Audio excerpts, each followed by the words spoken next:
Teresa Mangum, the director of the Obermann Center for Advanced Studies. I'm very grateful to have this wonderful space for our event today and to welcome you all here.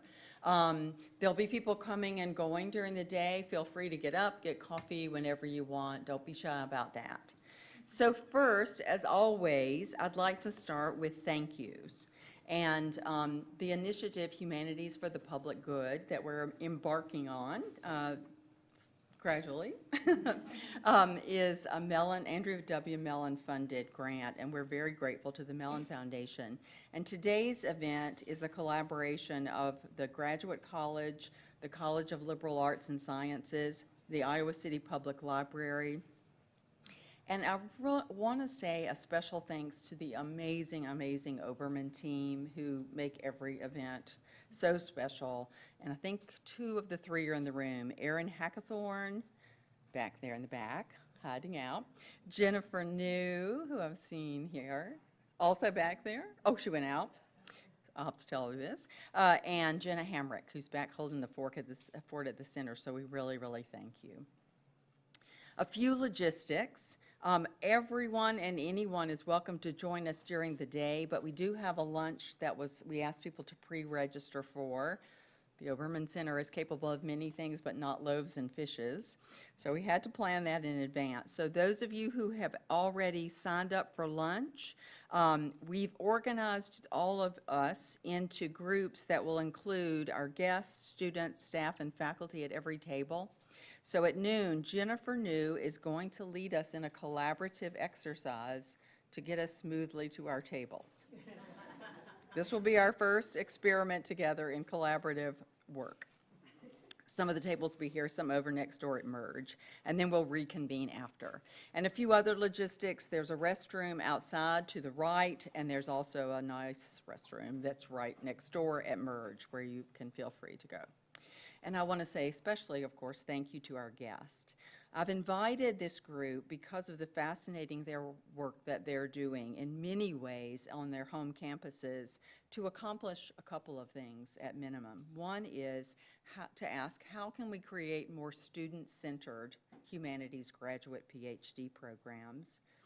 And the second is to consider how we can prepare PhD graduate students to take the interpretive, cultural, meaning-making work of the humanities into all sorts of workplaces instead of only into classrooms at universities and colleges.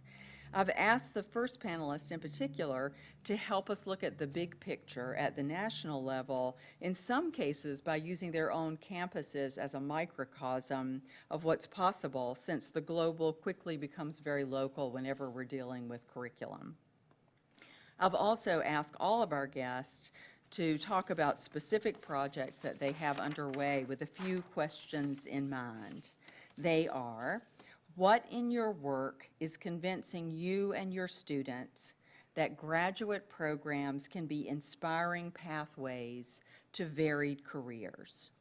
What specific programs or activities or class assignments are your students finding the most helpful, and why, in these programs? How do we sustain, and this one to me is one of the most interesting and tough questions, frankly, how do we sustain the values and subjects that we know to be the core of what we call the humanities, while at the same time rethinking how and what we teach and the forms that scholarship and scholarly practice can take? And I've really been hearing from a lot of people around the country lately about an interesting way of thinking about what it means to be a scholar and how limiting it might be to think you can only be a scholar on a college campus, instead of rethinking what it means to be a scholar everywhere, anywhere in the world. I think we're trying to get at that when we talk about being a public intellectual, but somehow that seems an aspiration, a grand aspiration, while being a scholar in the world seems like a really doable possibility. And why not in other career spaces? And finally, the last question I ask people that we'll talk together about and welcome discussion about is, what are the cautionary tales that we are learning as we're experimenting with new forms of work? One of the things that I really hope you'll all find time to do today, you will have seen somewhere around a print, but it's also online, of thought pieces. And we asked our guests before they came to write a brief thought piece in which they reflected on questions that are arising as they're engaged in thinking about careers in new ways and graduate education in new ways. And the thought pieces are fascinating. We all need to do this more. Have these quick, less inhibited, less anxious pieces of writing circulating out in the world. And they form a fascinating conversation across the website. So we decided to print them out, knowing that a lot of people wouldn't have had the time or had the opportunity to read the thought pieces. They're at the end of each person's bio, on the bio part of the website. But we thought that during the day, if you start to drift a little, or during the breaks, you'll have right there with you the printed copy and have it to take away and think over. And it's a wonderful document that you can dip into and out of easily. So enjoy, and I also hope that a lot of the questions that our visitors pose to us will come up today. I also hope that many of you, I know people are coming in and out through the day, I hope that many of you will be able to be here at the end of the day when, and this is a brilliant idea of Associate Director Jennifer New, when we try a new version of the Iowa caucus. Many of you have had the caucus experience, having lived here in Iowa. So what we want to do at the end of the day is, after listening to all sorts of possibilities together, is to have the group collectively decide what are a few of those ideas that really stick with you that you think you'd like for us to try here. And we'll explain the full process, but we'll have a kind of vote and consensus. If you remember from the Iowa caucuses, you can go stand in a room to stand for the most insane candidate ever running in the United States of America, and if other people join you in the room, you've got a caucus.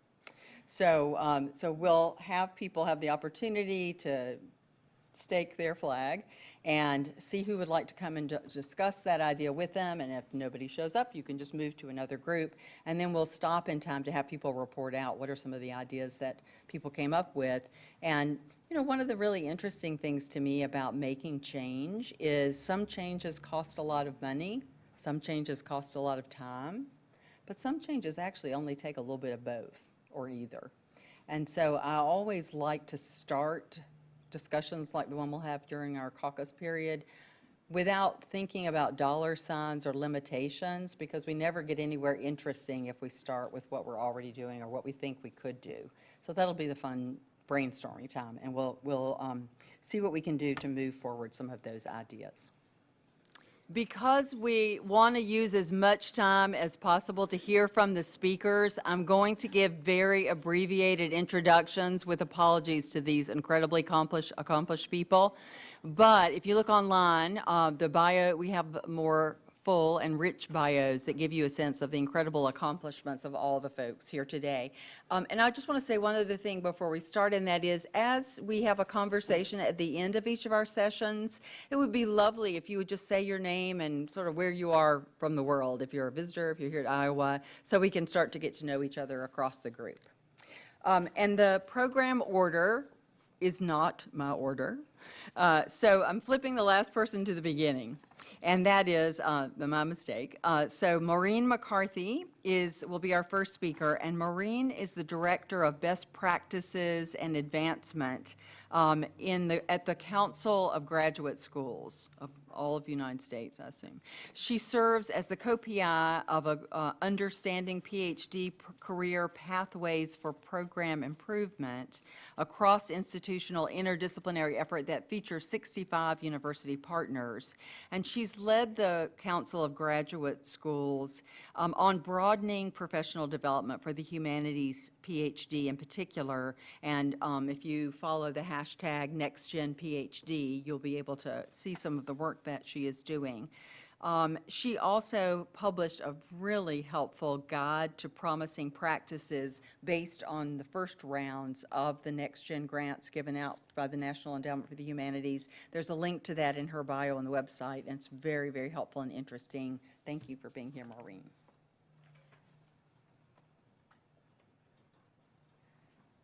Thank you, Teresa, and thanks for having me here, and thank you for inviting the Council of Graduate Schools to this conversation. This is very exciting for us. I want to give a little side note to Teresa's introduction. I coordinated the National Consortium of Next Gen PhD grantees, but they are all the ones doing the work. I was just sort of coordinating and synthesizing and trying to pull out some lessons learned from that project. And I'll talk a little bit about that later. Teresa, how do I advance the slides? Sorry. Pull right in front of you the panel, the keyboard. No, right. Oh, here. Sorry. Okay. There Sorry. you go. Thank you. All right. So, all right. I am here, as Teresa said, representing the Council of Graduate Schools, which is an association of about 500 universities that grant master's and doctoral degrees across the United States, across Canada, and internationally. So I am bringing a sort of national perspective on the issues that we're going to talk about today. And Teresa's asked me to give a little bit of an overview of the national data situation as regards PhDs in the humanities and sort of what we know about their careers and where they go. I say they, but I should say we, because I also have a PhD in English and am now working at a higher ed nonprofit. So this is an issue very near and dear to my heart, of course. And so before I dive into that, I just wanted to acknowledge that this project at Iowa is part of a larger network of projects that are happening and have been happening across the US and the world to sort of promote this idea that humanists should be in lots of different kinds of careers. That we need humanistic thinking in lots of different kinds of careers, and that the academy really needs to start putting their money where their mouth is in that regard. Because what we're talking about today is actually bigger than careers. It's about the place of humanities in our public life. And I feel very strongly that we cannot, continue to advocate for the importance of the NEH and the importance of humanities to public life and how we understand our present circumstances and how we are going to build a better world, and then turn around and say that the most highly trained humanists are only fit for one professional context. That makes no sense to me, and I actually think it's a dangerous position to take. We could talk some more about that if you'd like. But I also think that we limit ourselves intellectually when we limit our students' options. So let's not. Let's choose not to do that. Okay, so that said, I will go into what I've been asked to talk about, which is what we know about humanities PhDs careers. So first, we know humanities PhDs get jobs. Like all advanced degree holders, humanities PhDs unemployment rates are always well below national averages. Last month, the rate of unemployment for doctoral degree holders was 1.9%. So getting a PhD is a pretty good buffer against unemployment if that is of concern. So yes, so that's number one. 2, the work that they find is meaningful, related, and satisfying to them.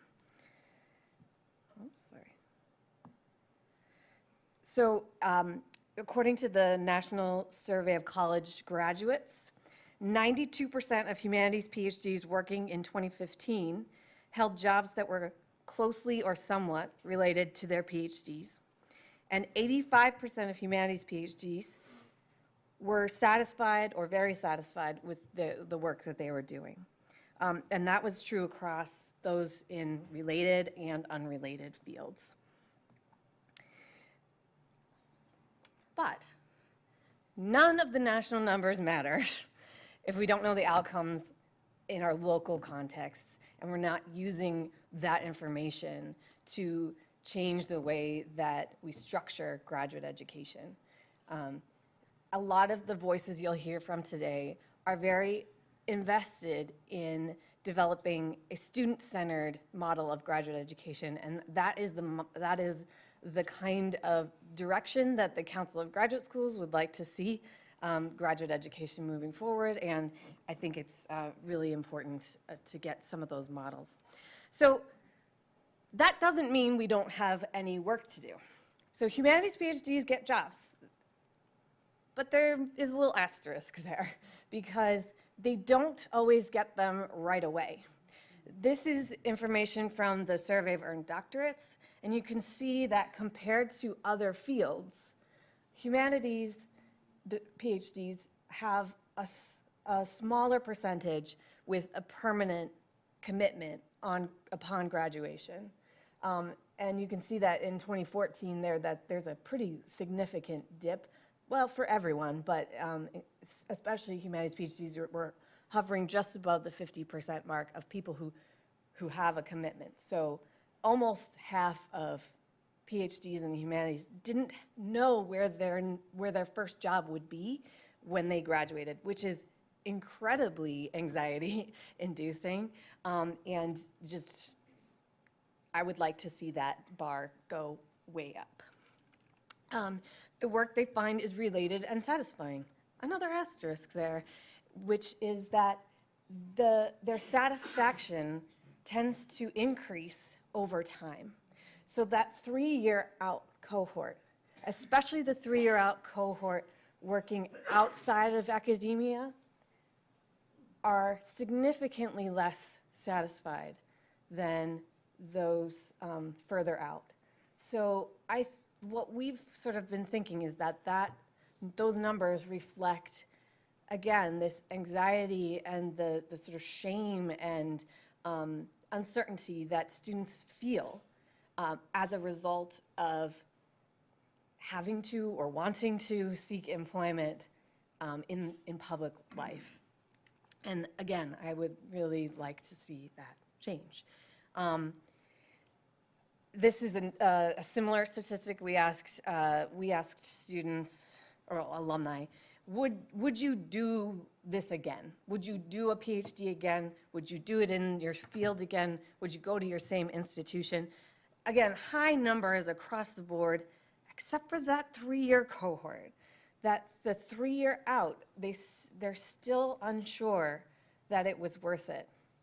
But over time, it becomes increasingly clear that this sort of narrative of their career is a little more settled, and they can see the value. But as I said, none of this actually matters when you're talking to individuals, right? You talk to an individual student who's worried about what they're going to do with their life, saying, oh, well, don't worry, only 1.3% of PhDs are unemployed is not very helpful. So with that in mind, CGS embarked on this PhD Career Pathways project that Teresa mentioned.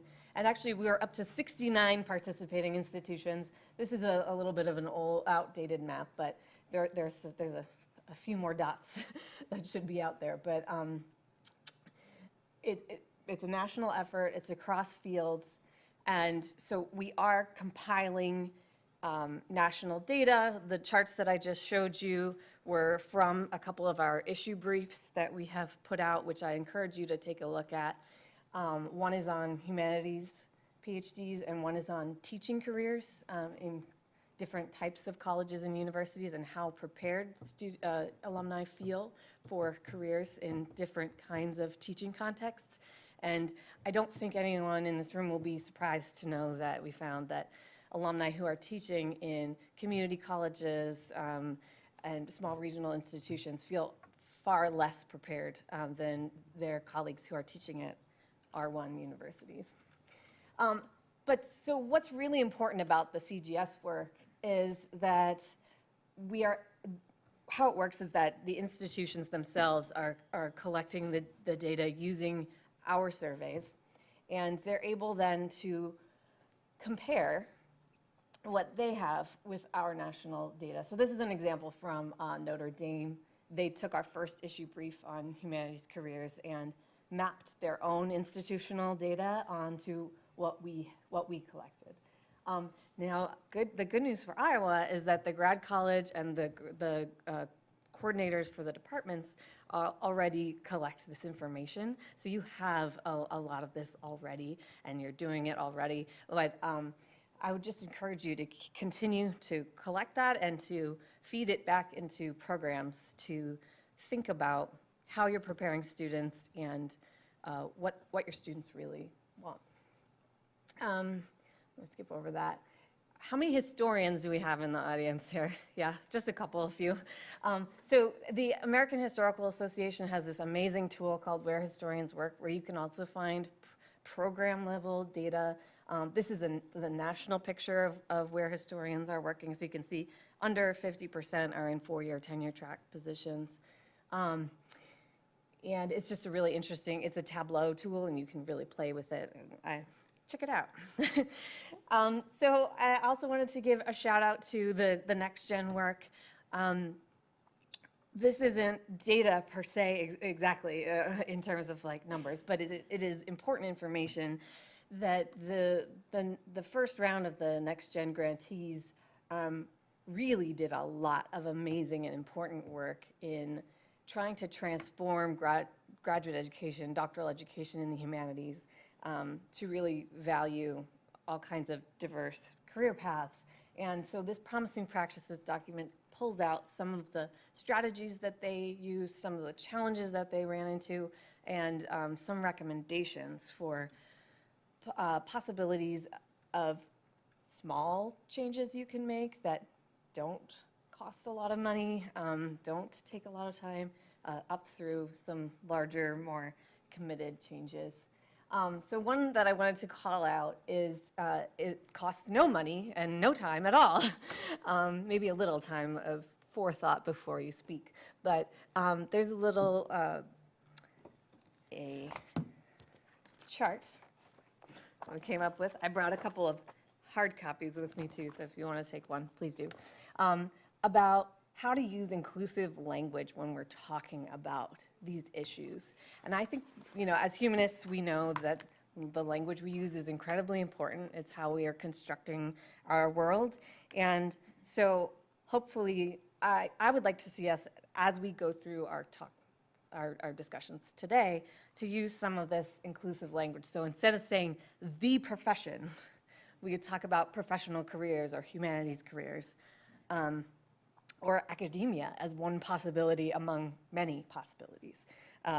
Instead of saying the job market, to talk about the many job markets or the academic job market as a specific thing that's different from the entire realm of possibilities available. So, I mean, those are just some suggestions that came from our work in NextGen, and I would like to offer them as a possibility for us all today. And that's all I have to say at this moment, but I'm happy to continue the conversation, and I have some more statistics if they come up later, mostly from Humanities Indicators, which, so shout out to Rob Townsend for doing all of the hard analysis. Thanks.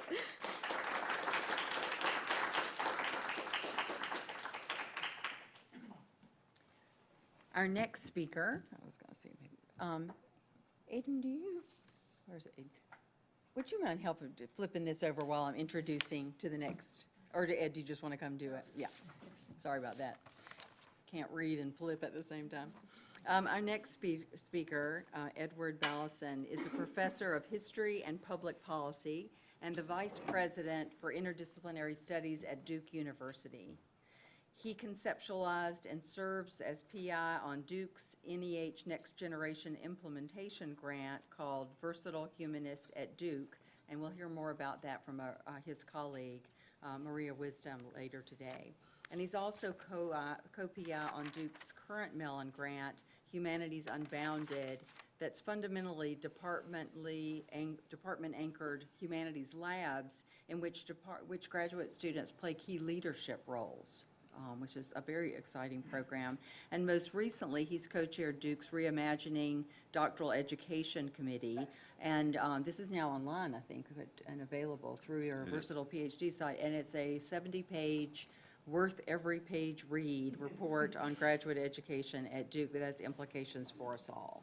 Thank you. Thanks so much for that very kind introduction, Teresa. Good morning. So as Teresa mentioned, there's been a lot going on at Duke over the last decade plus around rethinking the experience of doctoral students in the humanities, linked to not just our current Mellon grant, but a previous one, Humanities writ large. The new one is Humanities Unbounded, as well as our NEH Next Generation Implementation Grant, Versatile Humanists. I'm going to talk a little bit about some of the pieces of what we've had going on at Duke, but Teresa asked me to place those really in a broader context. So I'm going to echo some of what Maureen said about the national picture, and also talk about the conversations that are going on at Duke, emphasizing not just the humanities, but actually the whole higher education ecosystem, because a lot of what's going on is cross-university. A lot of the conversation nationally is not just about the humanities, it's also the biomedical sciences and engineering and the social sciences, basically all disciplines.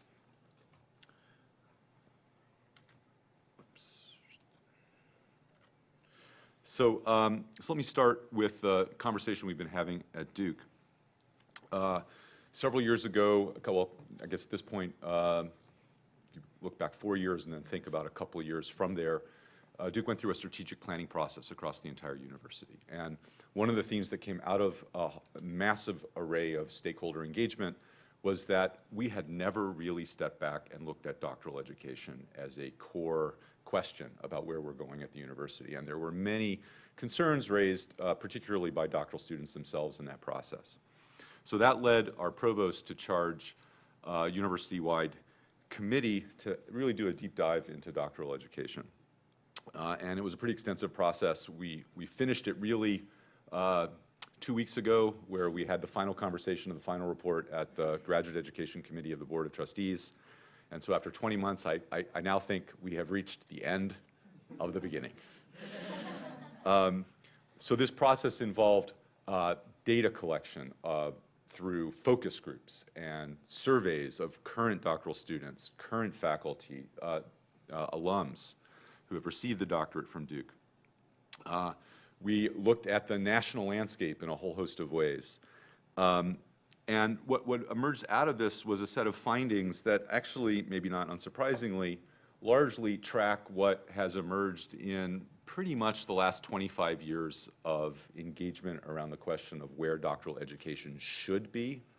And I want to stress here that the examples up on the screen, and that could have thrown up, easily 10, 15, 20 more reports, are not just from the humanities. They're from every part of the higher education ecosystem. They all suggest the importance of moving to student-centered training. Now, exactly what that means differs in some parts of the university from what matters most in the humanities, but actually, I'm actually much more impressed by the consensus. You might think of it this way. So where are we with doctoral education? Well, as Maureen just described, we're in the midst of shifting career trajectories, but the same is true for intellectual currents. I think that's a very important thing to emphasize. If humanistic thinking is going to make a difference in the world, we have to be mindful of how they connect to shifting intellectual currents both within and outside the humanities. We have an enormous challenge to improve diversity and inclusion within our doctoral communities. That's the future of our scholarly communities, both within and outside academia.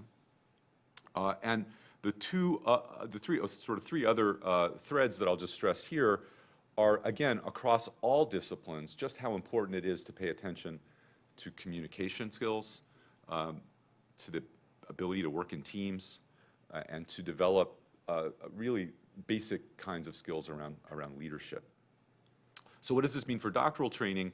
I think if I'm going to reduce it into just one sentence, or maybe I'll make it 2 sentences. It used to be the case that doctoral training was really just about core research skills in a particular channel. And now it's still that plus. But what's in the plus? Well, it's communication, it's collaboration, it's leadership. But what it means for any given individual student, here's the student-centered part, will vary quite a lot. And I'm going to come back to that theme throughout my brief remarks. All right, so first let me just say a couple of additional words about communication, about the aims we should have in view. So what I've tried to describe here is what goes on inside academia, and then that thick black line suggests the difficulty many academics have in then moving to the outer ring. And I would say that the focus within many efforts in the humanities to this point, admirable to be sure, has been how can we get beyond that black line and engage with the broad public. I think that's fantastic. We need to do much more of that. We need much more engaged research. We need much more creative dissemination through vehicles other than the paper or the monograph. But I want to stress that if we really want humanistic thinking in all of those domains that Teresa mentioned and that Maureen chronicled, we need to think a little more carefully about what we're doing. And I want to stress the importance of preparing people to reach audiences of decision makers, whether they are in government, whether they are in the world of business. I noticed Notre Dame did not have that as one of the places they expect their humanities PhDs to go. They need to be able to engage with the individuals who have authority, access to resources to allocate, as well as the broad public. I don't want to minimize that. I'm highlighting it here because I think it's a group that we do not pay enough attention to. And that's something we've been thinking about quite a lot at Duke. Let me say also a couple of words about collaboration, and now I'm going to pivot towards some of the programs that we have at Duke. Ones that are implicated and integrated with what we've been doing through the NEH grant and through our Mellon grants, but also are separate from them and have reach right across the entire university. So the central program that I want to stress, one that I oversee, is called Bass Connections. And what it has at its core are a series of interdisciplinary project teams that operate every year.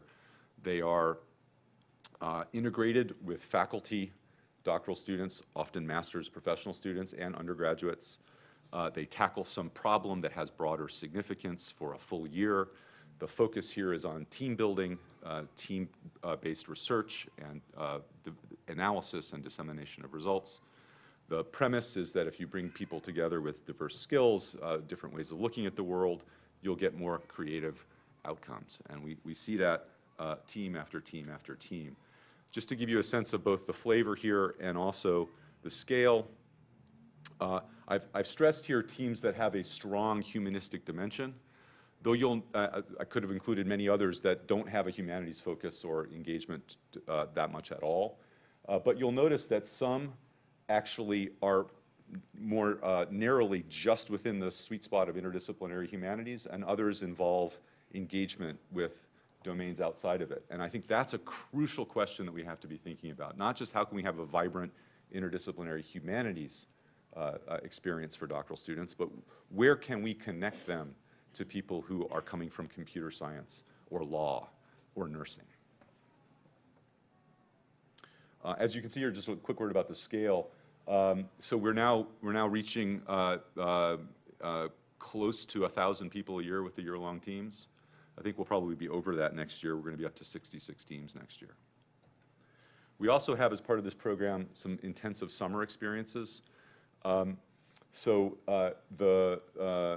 two examples I have up here, one is in data analytics, but notice that they're humanistic projects in this program, as well as ones that might be looking at questions of energy markets or analysis of medical data.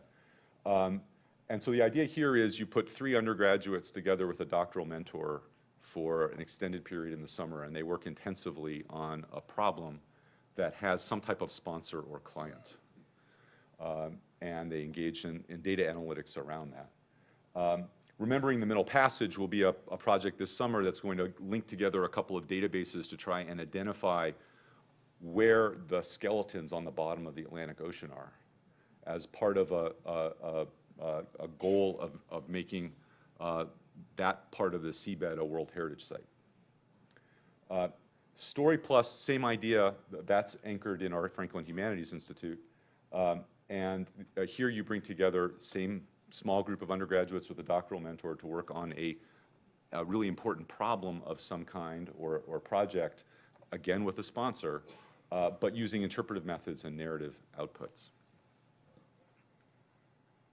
These are fantastic experiences for our doctoral students. They get project management, leadership. They work through how to mentor undergraduates. They're very intensive experiences.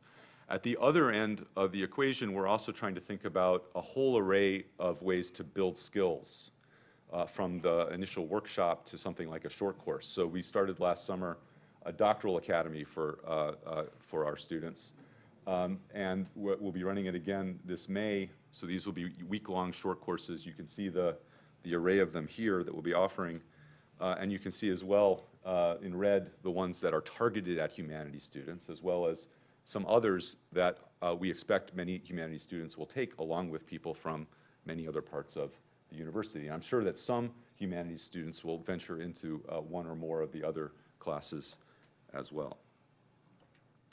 All right, so Teresa's asked for some reflections on lessons. Let me offer a few. One is, I think, how powerful integration can be. If you pull research together with education and community engagement, it's one way to pull faculty in. It's one way to recruit. Because for some faculty, there's a research project to launch. For others, they've been wanting to try community engagement. They're not sure how to do it. So that's one key lesson. A second is just how powerful the collaborative experience can be for students. It teaches them how to deal with failure, how to adapt to the problem they weren't anticipating, how to think through interpersonal dynamics, which are hard and something that humanities students are often not well versed in.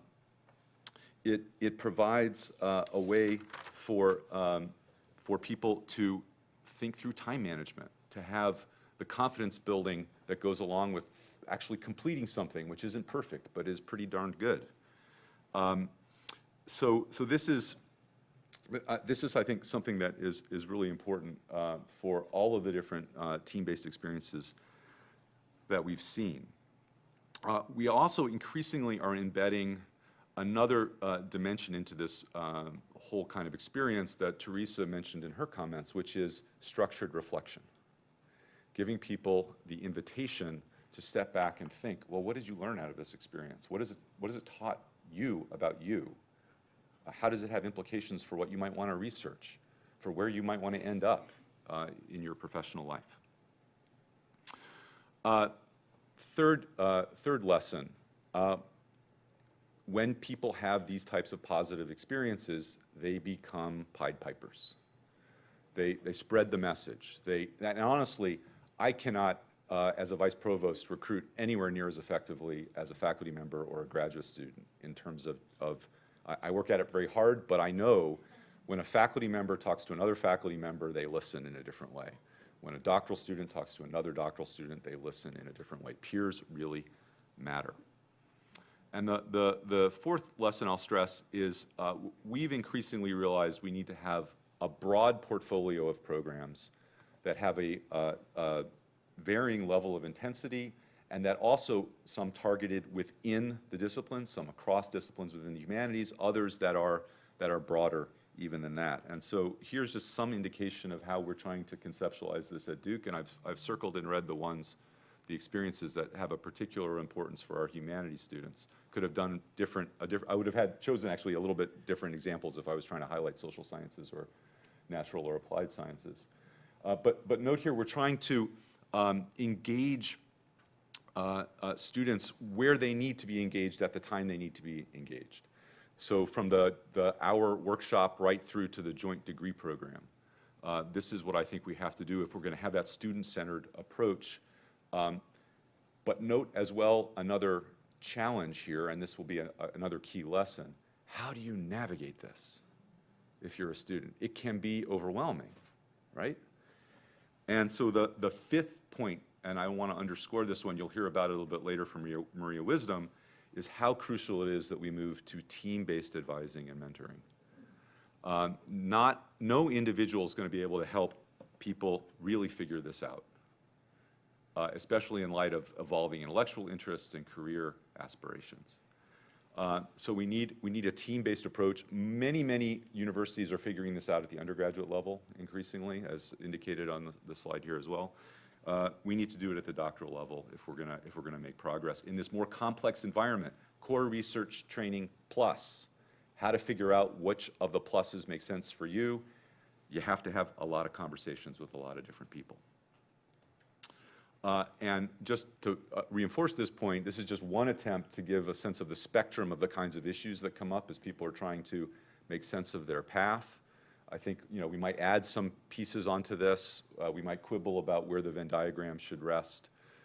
We also might, I've also tried to chart who it is that might be involved in a given team for a given student. I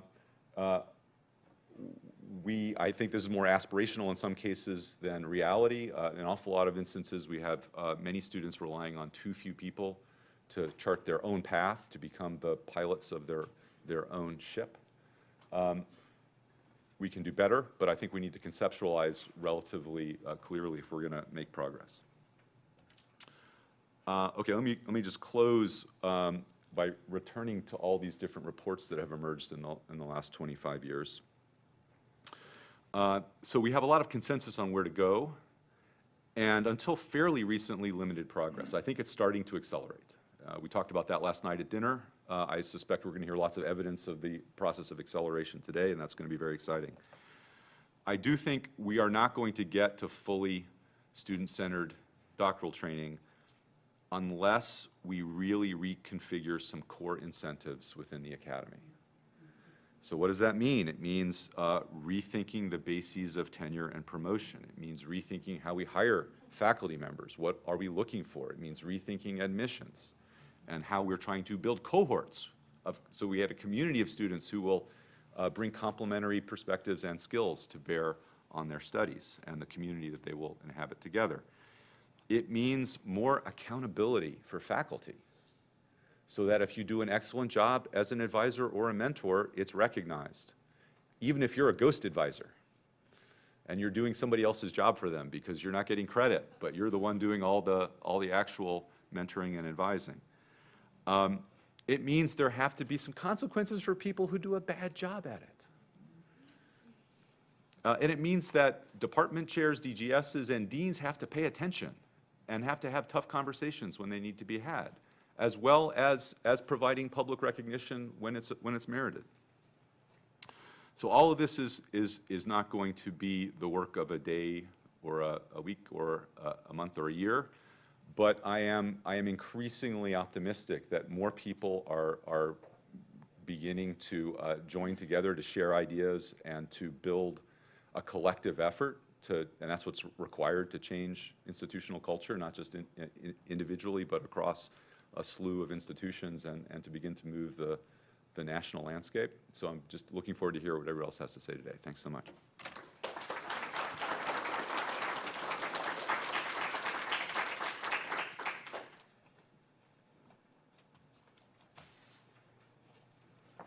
Thank you. Pull up a couple of websites, actually. Okay, That's work on that line. Yeah, for these. sure. Our third speaker is Stacey Hartmann, and Stacey is a really important figure in all of this because she's one of the first people that I know about to lead a cross-institutional national movement that has affected many of us. Stacey is currently very newly, the director of the Publics Lab at the University of New York. But formerly, she worked for the Modern Language Association, running the program many of you know about called Connected Academics. And some of the institutions represented here are part of that work. At the Modern Language Association, Stacey did so many creative things, creating workshops within the conference, a fellows program, job fairs, just an amazing, I don't even know the right word, but amazing number of programs. And as she'll show you, that the information and what they've been learning is right here for us all to share including some great guides. Now she'll be part of this new project at the CUNY Graduate Center, the Publics Lab, and another Mellon-funded venture that's called Transforming Doctoral Education in the Humanities for the Public Good, nicely resonating with ours. So welcome, Steve. Thank you. So as Teresa said, today I'm going to talk about both my previous project, which was Connected Academics, and also my current project, which is the Publics Lab at the CUNY Graduate Center.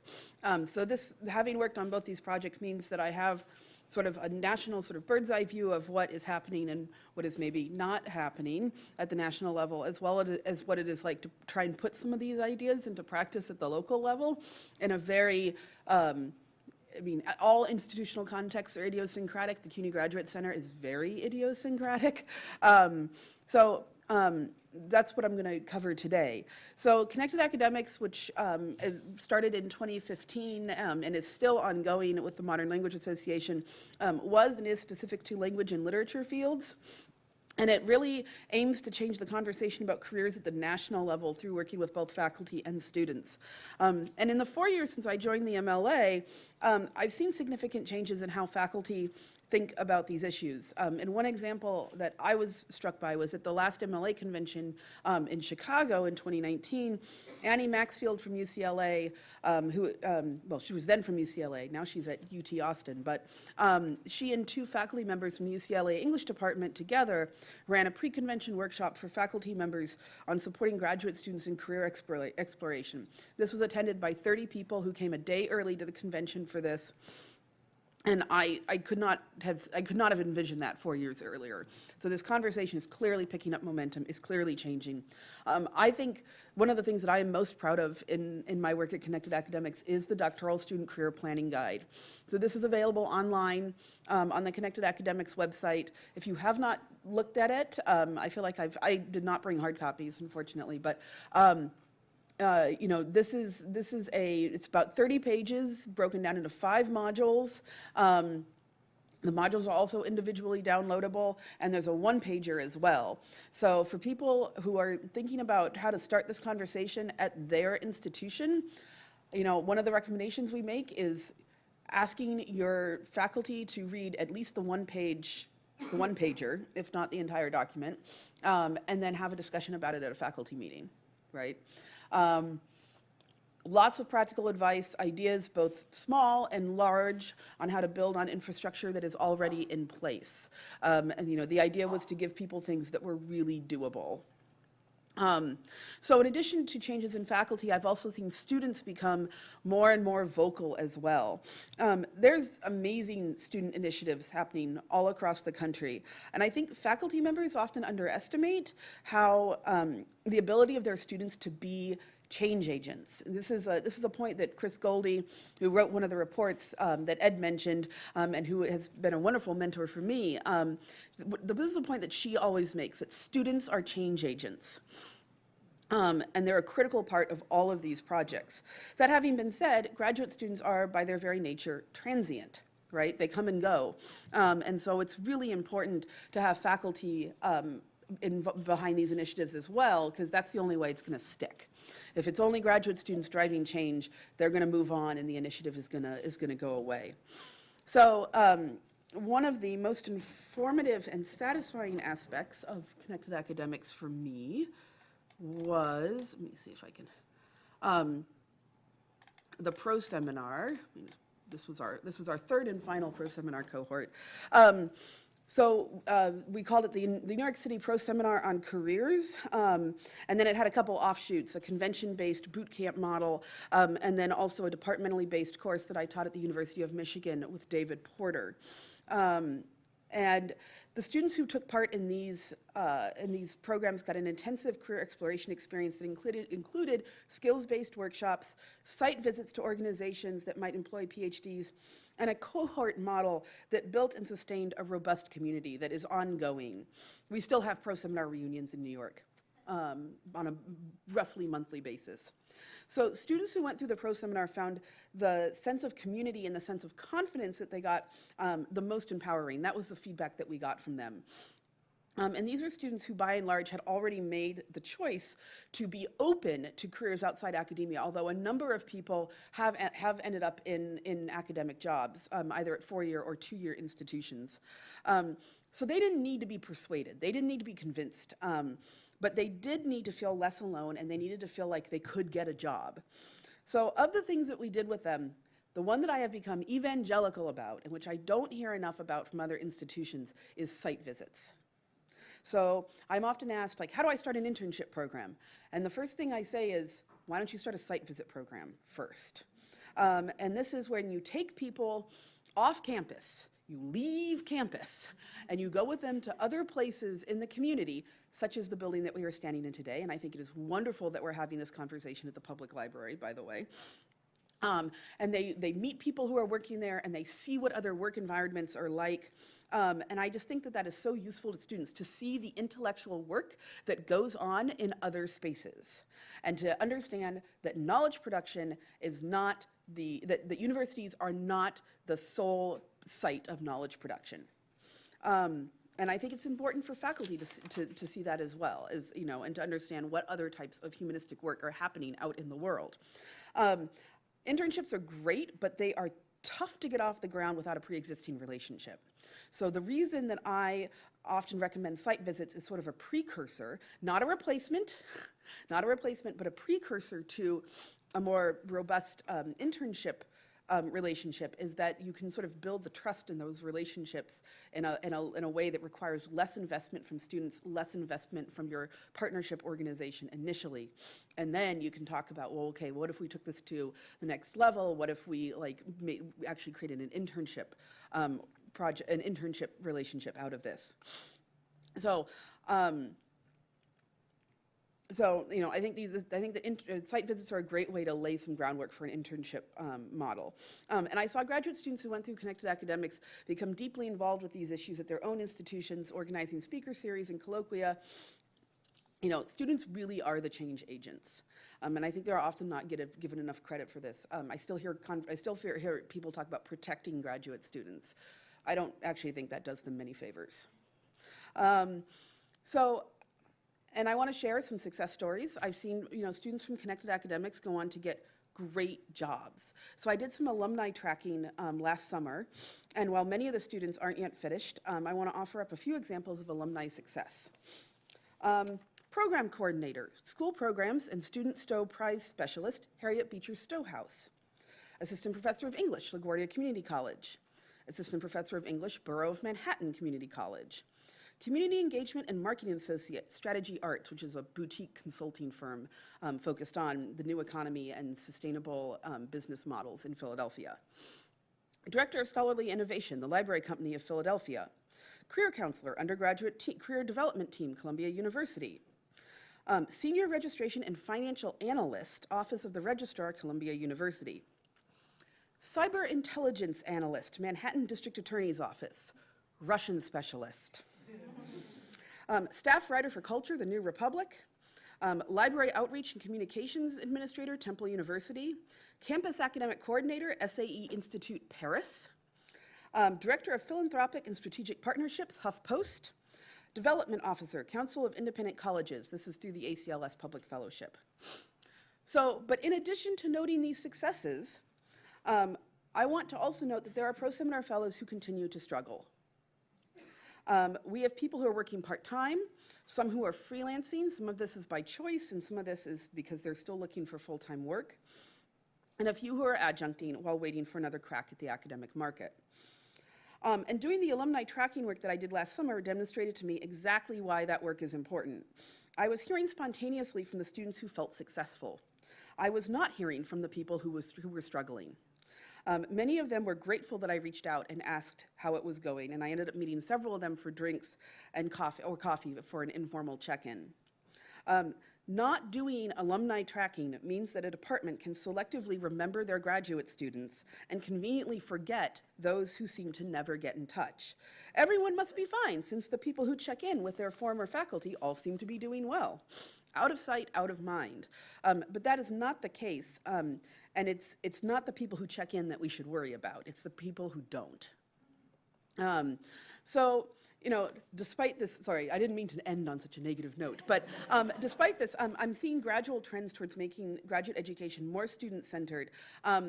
I remain concerned, and I'm going to say a little bit more about this sort of at the end, what will happen if and when less soft money becomes available.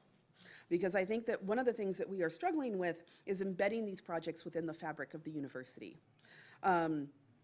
Okay, so now I'm going to move on to my current project, which is the Publics Lab.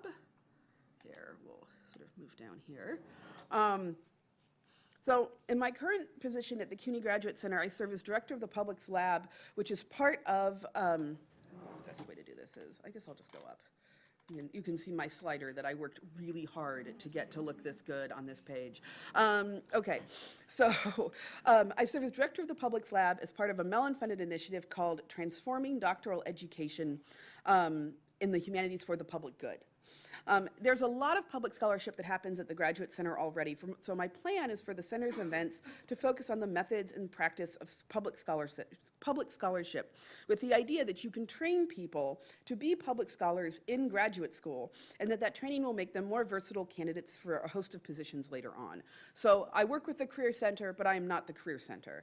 I work with the Humanities Center, but I'm not the Humanities Center. It's a sort of a unique thing that exists at the intersection of all these different conversations. And I think our theme for next year is going to be language and voice in public scholarship, which will include things about writing accessibly as an academic, how to speak and write for broad audiences, how to give voice to others in your work, and how to negotiate things like code switching in multiple languages in public scholarship. And this also lets me get back to my roots as a language and literature scholar myself. So this is not really career preparation as we think of it, and I actually see a lot of these initiatives moving in this direction, away from what we think of as career preparation in the traditional sense. I suspect that I will spend time helping people with their resumes because people come to me for that, but I think I'm going to spend more time helping people shape their scholarship in ways that are more clearly articulable outside the academy. So the core of this project is a cohort of 12 current first or second year graduate students. I don't have a picture to show you because we are in the process of choosing them. We have interviews starting Monday. Who will be selected as Mellon Humanities Public Fellows for the remainder of their time in graduate school. So they are committing to this for the duration of their time in graduate school, either 3 or 4 years, depending on whether they come in as a first or a second year. And the program aims to bring in students as early as possible in their graduate education and to prompt them to start thinking about their training differently very, very early. They will engage in a number of conversations with practitioners working outside the academy, undergo training in digital methods, and do a mix of teaching and internships. We've just completed the application process, as I said, so I don't have a cohort to introduce at the moment, but I will say this. Out of the 30 applications that we got for 12 spots, 31 applications for 12 spots, only about a third came from core humanities disciplines. And this was not for lack of awareness. In translating the ideas that I've been working on at the MLA into practice, I ran into some unexpected inherent conservatism among early career graduate students and their faculty, but really among the students, that I'm not sure any of us really anticipated. So in contrast, we had 10 applications from anthropology alone. And the social scientists are thinking about this differently than the humanists are. And the concerns that were expressed to me by both faculty and students were largely around teaching. Namely, would they be able to teach? Would they teach enough?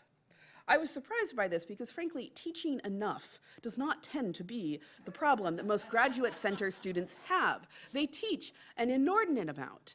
And so I was very surprised by this. And also that the fellowships are structured to allow them to teach. There's plenty of teaching to go around in the CUNY system.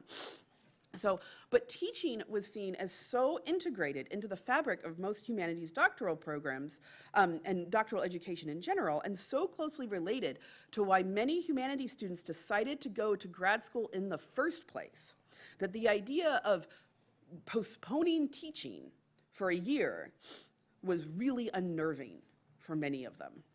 And no matter how many times I explained that, yes, they could and would teach, that I valued teaching and was not looking to stop anyone from teaching, that teaching was valuable as a transferable skill in other fields as well, no matter how many times I said this, I ran into wariness about it. And I tell this story because I think it demonstrates where the wheels can kind of come off the wagon in this conversation, especially when we try to have it early, as I have always recommended. Most of the pro-seminar fellows that I worked with at the MLA were in their 4th, 5th, or 6th year. They were sort of staring down the barrel of the academic job market. They'd seen other people go on the academic job market, and they'd had time for their views on their work and on their careers to evolve. The grad students I'm working with now are much earlier in the process, and graduate students who are accepted into graduate school in the humanities usually choose to go for very particular reasons. Many, if not most of them, are still coming in order to become professors and teach at the post-secondary level.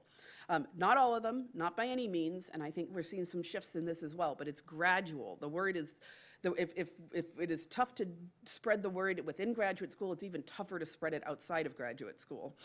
So their reasons for being there often change within the course of their degree, both because they learn things about themselves, but also because they see others go through the realities of the academic job market. And eventually they become the people with whom I worked when I ran the pro-seminar for the MLA. But when asked to commit to something like a public humanities fellowship in their first semester of grad school, many of them balk because that process has not yet taken place for them. So this, to me, speaks to something that is not yet happening, and that is a change in who is being admitted to graduate programs. Admissions committees still, by and large, make their selections based on assumptions about who will succeed as faculty members. The result of this is that successful applicants are the ones who say, whether it's true or not, I want to be a professor. If the admissions process is still geared towards a model of replication, then trying to change curriculum and culture to serve a process of transformation will run into these sorts of roadblocks. My vision for the future of graduate education therefore involves a fundamental change in who is admitted to begin with. I don't expect that the top academic achievers will stop getting in, but I hope that in opening up the conversation about what graduate school in the humanities is for, that it will also open up, excuse me, also open up a discussion about whom it is for, and that the answer will be a more diverse pool of candidates than has been the case up until now.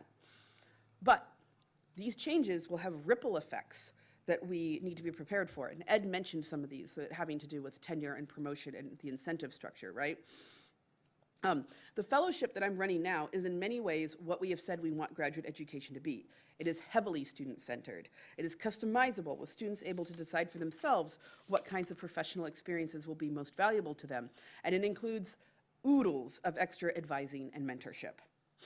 It is also, I fear, unsustainable in the long-term fabric of the CUNY system, which relies upon graduate student labor, as many universities do. And this is the problem that all except those at the wealthiest universities are going to run into once you really start to dig down and have the conversation in substantial ways, beyond alumni panels, beyond tacking on an internship or two, beyond not obstructing students who want to pursue opportunities outside the university. Fixing the problem of graduate education is going to mean addressing other issues as well, including adjunctification, because who will be teaching if graduate students are spending more time outside the classroom? My guess is that in many places, it will be poorly paid adjuncts. And this is something that we cannot absolve ourselves of thinking about. It is so incredibly important to think about the effects of this on other people, the most vulnerable people in the higher ed ecosystem. And on soft money, this is less of an issue, right? But we all need to start thinking about how to make these changes sustainable in the long term without the soft money that has been available from Mellon and was available from the NEH, because we can all learn from the experience with the NEH, this money can go away very quickly. So this is my second soft money project. And I think almost every day about what the conversation is going to look like in 5 years, in 10 years, when we can't necessarily rely on Mellon to fund these initiatives anymore. So these much more systemic questions about culture change are really important for us to think about and work towards as we move forward with this conversation. Thank you.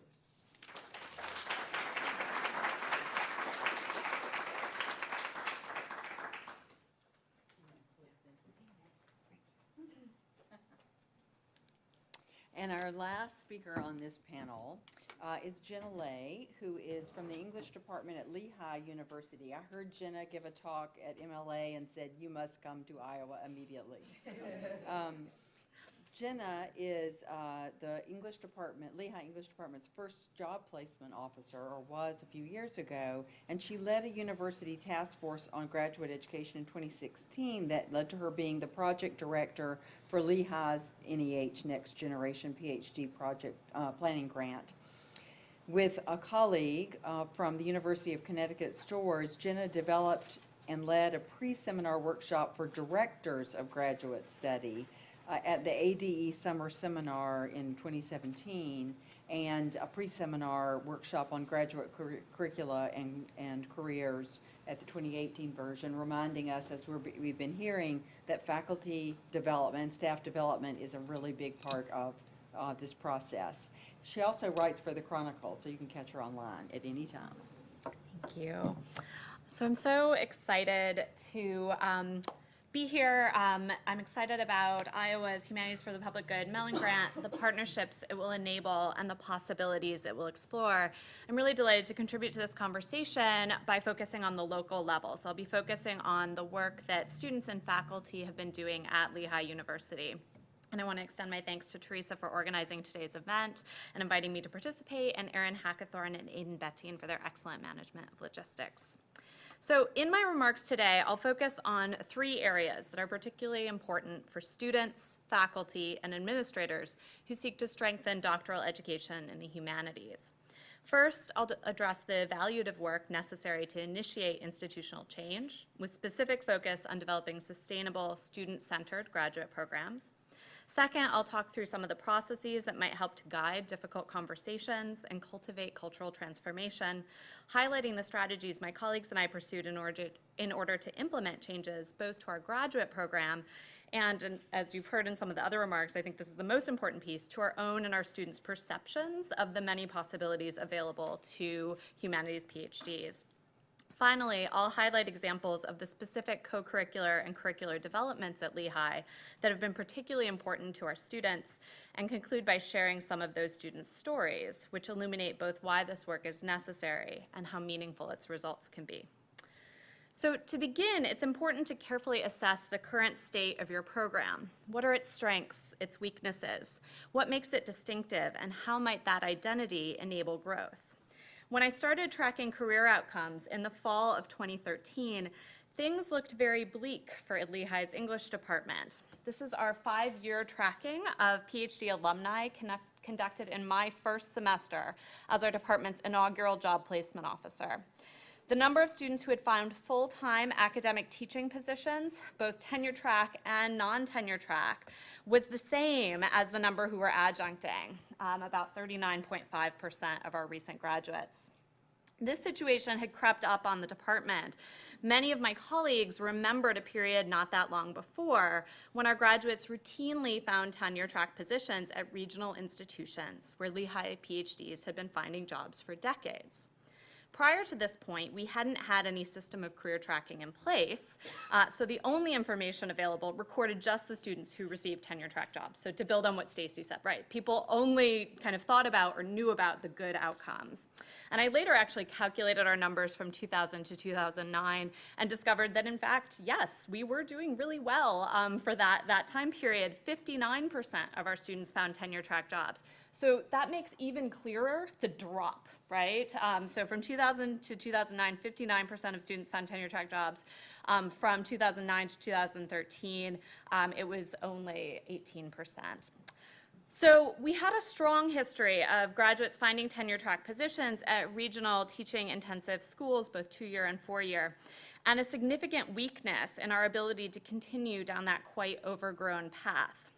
But we also had something unique. In 2007, my colleagues had developed a departmental focus on literature and social justice, which helped to anchor our early conversations about the ethics of graduate education. Our forthright evaluation of the status of doctoral education in our department and our shared sense of departmental identity enabled us to engage directly with the question of how a social justice praxis might inform our work as advisors and shape the parameters and potential of our graduate program. Nonetheless, these were not easy conversations. When we discussed the data I've just shared with you as a department, faculty were torn between hoping things might improve on their own or through students' actions, and a recognition of the need to change coupled with confusion about how to do so. Grant funding on its own, soft money, it's never going to actually really address that fundamental impasse. So before I say more about how we overcame it, I want to address why it was worth the sometimes quite difficult process of cultural, curricular, and co-curricular change. So this is our most recent career tracking. This is our 5-year career tracking from November 2018, which actually misses 2 students who have not yet graduated but found full-time jobs as doctoral candidates. And as you'll see here, our students' career pathways have changed really dramatically. And you can see the comparison here. We have far fewer students adjuncting, from 39% in that 2013 data down to just 9%. We saw significant growth in other humanities careers, from 14% to 46%. At the same time, and I think this is really crucially important, that more students found tenure track positions. So as we opened up these conversations, as we started to think more broadly about what our students were capable of, more of them actually started to find tenure track positions. So that went from 18% to 27%. So the big question for departments and institutions is how to go about making the changes necessary to support our students in pursuing a diverse range of careers. Even with the support of professional organizations like MLA, AHA, CGS, and funding agencies like NEH and Mellon, initiating conversations about change in academic culture, which is often remarkably risk-averse, can be quite difficult. And I'm happy to talk more in the lunch and breakout sessions throughout the day about the specific techniques I've used for meeting facilitation, data collection, collaborative curricular design, developing partnerships across the university. But I'm going to focus here on some guiding principles that might be helpful regardless of your particular institutional context or position. And the process I'm going to talk through is ideally iterative and continuous. It's offered me a way of conceptualizing both big programmatic change as well as the smaller curricular tweaks or supplements that help to enable or reinforce those changes. So first, you need to identify the challenge that you're facing. In our case, that initial challenge was that our students were not getting the jobs for which we were ostensibly training them. Second, you need to involve stakeholders and allies. This is one of the real strengths of funded opportunities, things like Lehigh's NEH Next Generation PhD Planning Grant. The structure of that really encouraged reaching out to alumni and professionals across campus. Third, gather data and narratives, both national and local. So national data from places like CGS is really crucially important here.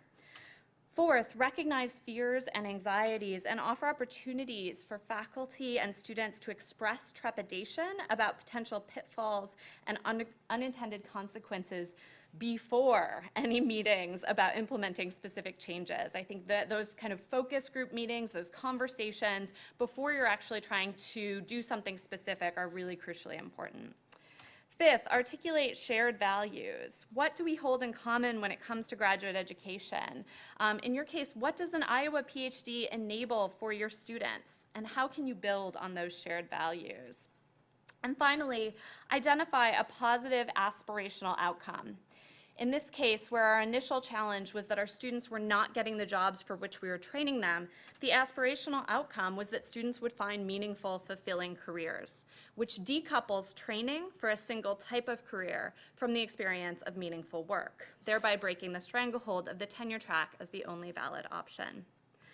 I think of this as the first stage of a change process that ideally continues by building from that aspirational outcome, using it as a starting point for identifying a set of focused challenges that lead to specific goals for structural implementation. So you might begin your next conversation with the challenge of how students can gain experiences that will actually help them find those meaningful careers, which in our case, and I'm not going to run through all of this, led to co-curricular funding opportunities in other units on campus with departmental support, and off-campus internships with the support of our NEH grant. So this was the kind of next cycle of conversations building on that first conversation.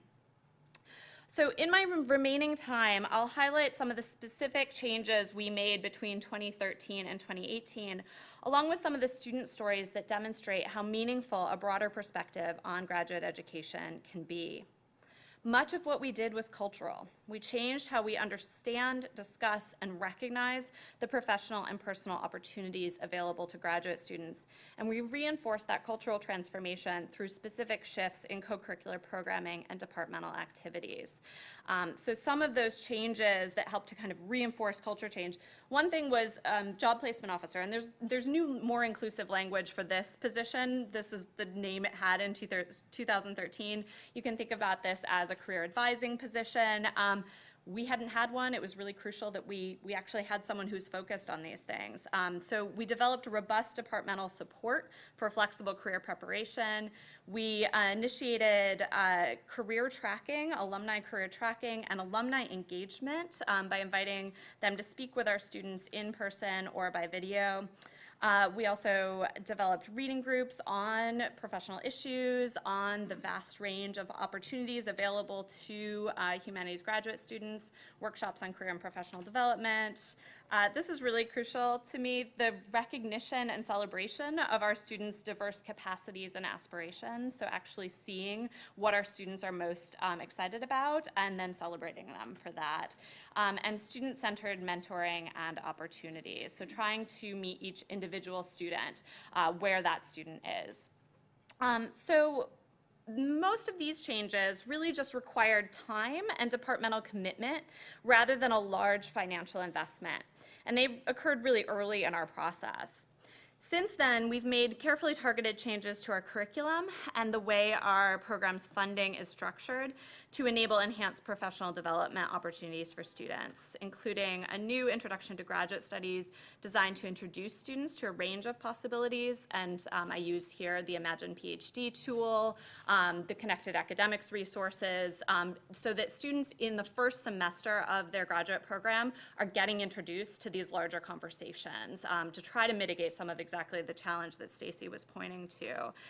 We have a certificate in composition and rhetoric, but we wanted to make this integrative rather than additive. So rather than students have to add on an extra 4 courses, they can take these courses as part of their PhD program.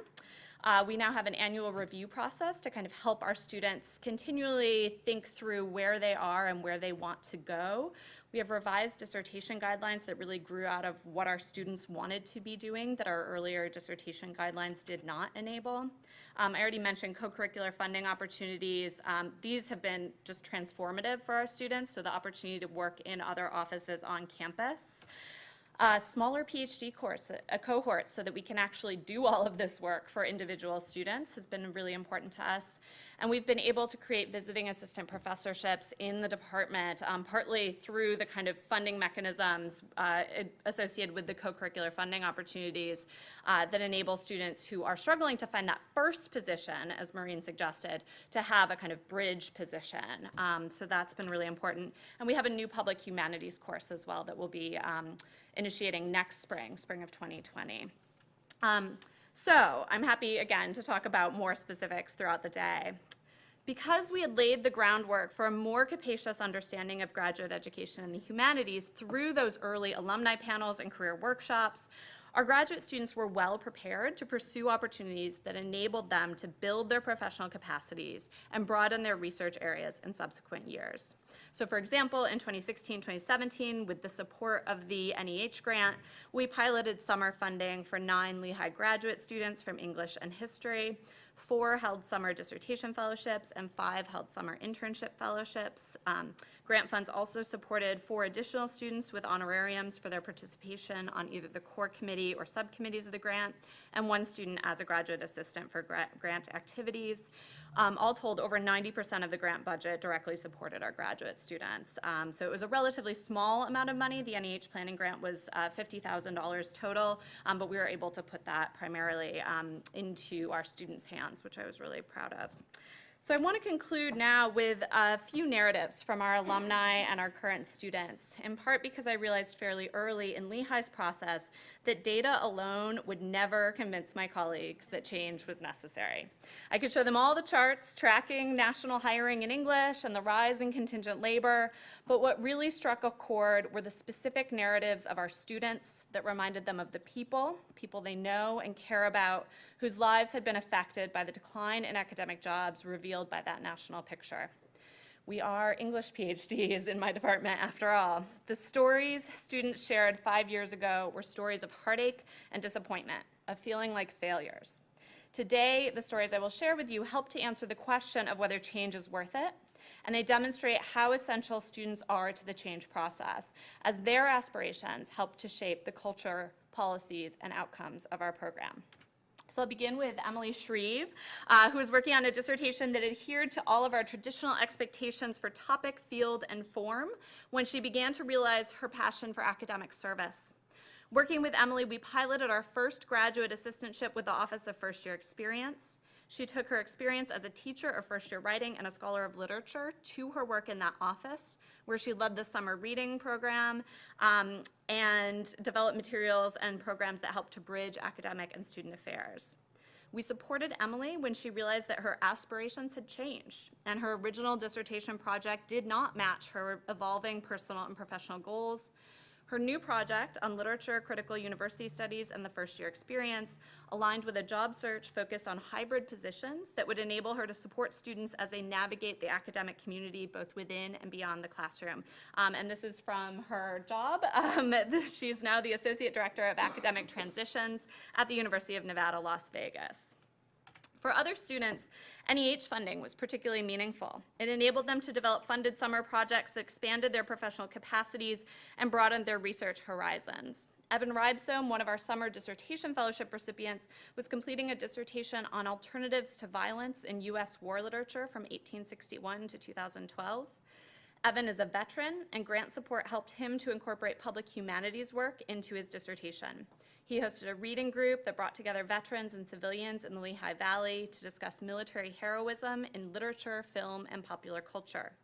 This project enabled him to make a case for the importance of literary representation in processing the experience of war, and he's given a number of public talks based on his NEH-funded research since then. This is actually from, he did an interview with our local PBS station, so this is from that. He began a tenure-track position at the University of Louisiana Shreveport in the fall. And I could name many more, some of whom Stacey actually mentioned. Katie Burton, who's a Connected Academics Pro Seminar Fellow who wrote a dissertation on canaries in Victorian literature and is now the program coordinator at the Harriet Beecher Stowe Center, where she runs amazing writing workshops like this one, focused on social justice. Or Sarah Heidebrink-Bruno, who held a position in our Center for Gender Equity that has shaped her dissertation on restorative justice and her aspirations for a career in student affairs that enacts feminist praxis and pedagogy. She is one of the students who received funding through the NEH grant for training in restorative practices. And this is from our graduate student blog, where a lot of what our graduate students are doing, what they're worrying about, what they're thinking about, and the amazing work that's coming out of these kinds of opportunities shows up.